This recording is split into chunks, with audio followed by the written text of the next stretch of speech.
Hello दोस्तों, फिर स्वागत है एक नई कहानी के साथ। दोस्तों, ये कहानी है एक राजा की जो मिठाइयों का बहुत शौकीन था। राजा के लिए मिठाई उसके ही राज्य के सबसे अच्छे हलवाई के यहाँ से आती थी। रोज़ की तरह राजा एक दिन मिठाई खा रहा था।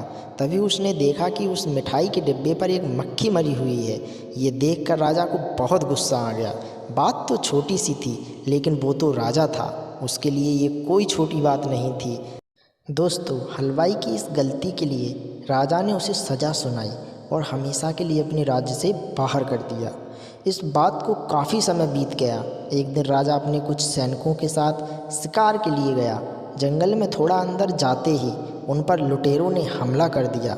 लुटेरों ने राजा का सब कुछ लूट लिया और राजा के सभी सैनिकों को भी मार दिया।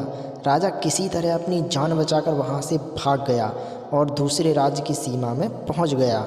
कुछ देर में अंधेरा हो गया और वहाँ वो राजा सुबह होने का इंतज़ार करने लगे।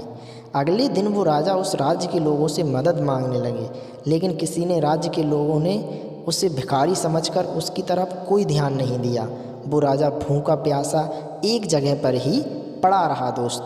दोस्तों, थोड़ी देर बाद एक व्यक्ति राजा के पास आया और बोला, महाराज, आप यहाँ इस हालत में कैसे?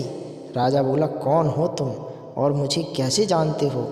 उस व्यक्ति ने कहा, महाराज, मैं वही हलवाई हूँ जो अक्सर आपके महल में मिठाइयाँ भेजा करता था।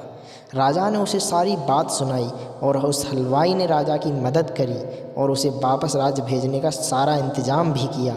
वापसी के वक्त राजा ने उस हलवाई से कहा, वापस अपने राज्य चलने के लिए, लेकिन हलवाई बोला, महाराज, इस राज्य में मेरा बहुत नाम है। मेरी बनाई मिठाइयाँ पूरे राज्य में फेमस हैं। यहाँ आकर मैं काफ़ी अमीर भी हो गया हूँ। अगर आप उस दिन मेरी गलती की वजह से मुझे राज्य से नहीं निकालते तो शायद मुझे ये सब कभी नहीं मिल पाता और ना ही मैं कभी आपकी मदद कर पाता। आप ऐसे ही भूखे प्यासे मर जाते। शायद जो भी हुआ अच्छे के लिए हुआ।